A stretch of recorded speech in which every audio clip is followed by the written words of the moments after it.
Foot.fr, fournisseur officiel de football. Bonjour à toutes et à tous, j'espère que vous allez bien. Bienvenue dans ce premier JT du jour le plus long sur Foot Mercato. On commence ce premier JT de la journée avec le PSG qui est sur le point de se débarrasser de quelques-uns de ses indésirables. Tout d'abord Marco Asensio qui va bien rejoindre la Turquie et Fenerbahçe. N'entrant plus dans les plans de Luis Enrique, l'attaquant parisien avait été prêté par Paris à Aston Villa la saison dernière et va donc quitter définitivement le club de la capitale cet été. Il pourra y retrouver un certain Milan Skriniar, lui aussi parti au Fener il y a quelques semaines. Et en plus de Asensio, Carlos Soler va aussi partir du PSG et cette fois-ci pour rentrer au pays et signer pour la Real Sociedad. Le milieu de terrain est attendu dans la journée du côté du Pays Basque, à noter qu'il s'agit d'un transfert définitif, pas d'un nouveau prêt. Longtemps annoncé proche de la Juventus Turin, Randal Kolo Muani n'ira finalement pas dans le Piémont, mais pas de panique pour le PSG, 3 clubs de première ligue lorgnent sur le français. Tottenham, Newcastle et Aston Villa surveillent de près sa situation. Les dernières heures de ce mercato d'été vont être intenses pour l'international français. À Lyon, à peine le temps de se réjouir de la victoire contre l'OM hier soir, on repart au charbon avec des derniers accords espérés avant la fin du mercato estival. Avec le départ de Georges Mikotadze du côté de Villarreal, le secteur offensif des Gaunes se retrouve affaibli, mais l'OL aurait en tête une recrue, Albion Ramani. Selon nos informations, l'OL aurait formulé une offre de 6 millions d'euros pour l'attaquant de pointe kosovar du Sparta Prague, une proposition refusée par le club tchèque qui réclame 8 millions d'euros pour celui qui a marqué 8 buts en 15 matchs depuis le début de saison. Jonathan Klaus pourrait lui changer d'air dans les prochaines heures et s'envoler pour l'Italie et plus précisément la Juventus de Turin.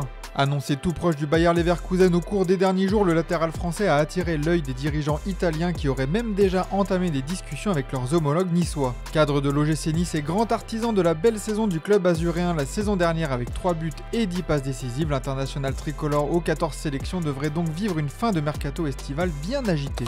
À Rennes, on pensait le dossier Bril Mbolo bien avancé, mais un incroyable retournement de situation vient de se produire.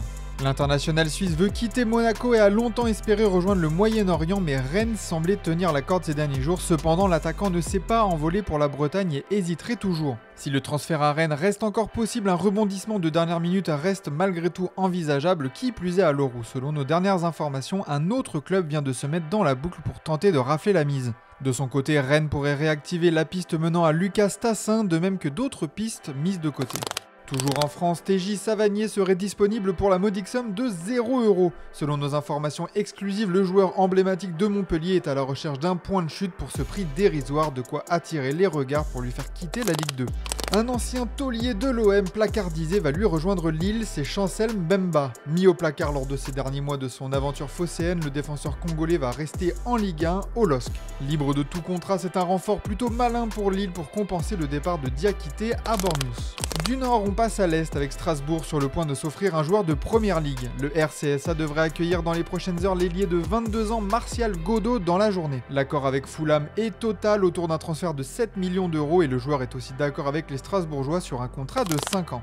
Du côté de Monaco, on a refusé une offre énorme de Stuttgart pour Georges Ilenikena. Cette dernière s'élevait à hauteur de 27 millions d'euros, bonus compris, sauf qu'aujourd'hui, pas question pour l'ASM de se séparer de son attaquant arrivé pour un projet sur plusieurs années. À l'étranger, la bombe est tombée, un accord a été annoncé par The Athletic entre Newcastle et Liverpool pour le transfert d'Alexander Isak. Selon le média britannique, les deux clubs se sont entendus sur une indemnité de transfert de 136 millions de livres, soit 157 millions d'euros, faisant du Suédois le joueur le plus cher de l'histoire du championnat anglais. Sa visite médicale aura lieu dans la journée et signera un contrat de 6 ans avec les Reds pour la fin d'un grand feuilleton de l'été.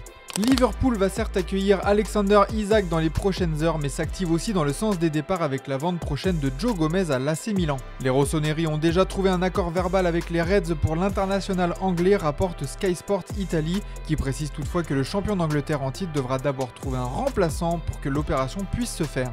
De quoi donc relancer les rumeurs d'arrivée de Marc Guéhi à Liverpool. Le joueur anglais a déjà d'ailleurs un accord avec les Reds, manque plus qu'à se mettre d'accord avec les dirigeants des Eagles.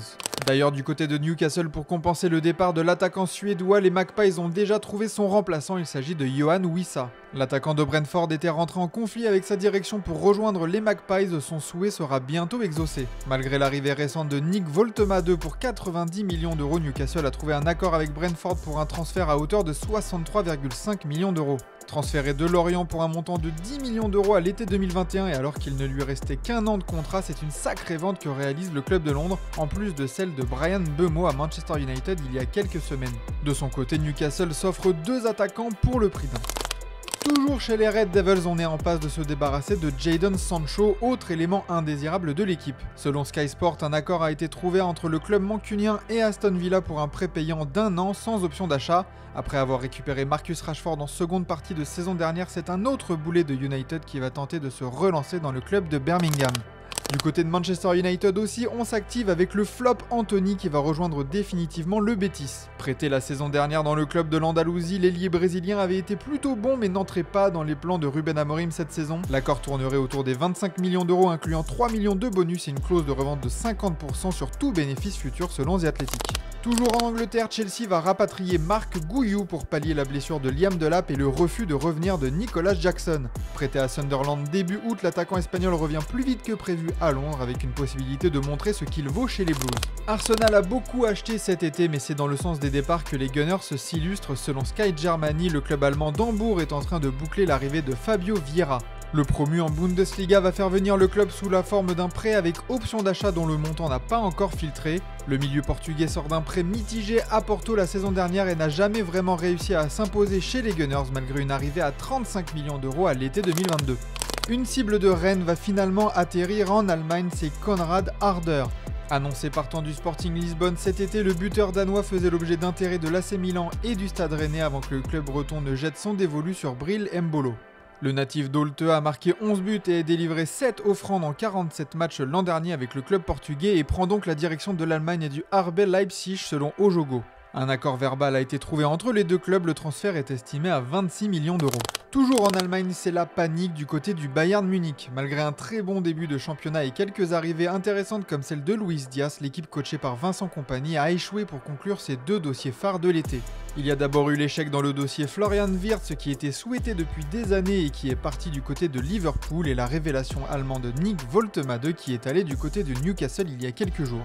Et avec le dossier Nicolas Jackson qui s'est véritablement compliqué ces derniers jours avec Chelsea, il faut donc chercher un renfort offensif de dernière minute. Ainsi, le nom de Randal Kolo Muani est cité, même si le dossier menant à l'attaquant de Chelsea serait actif selon Sky Germany.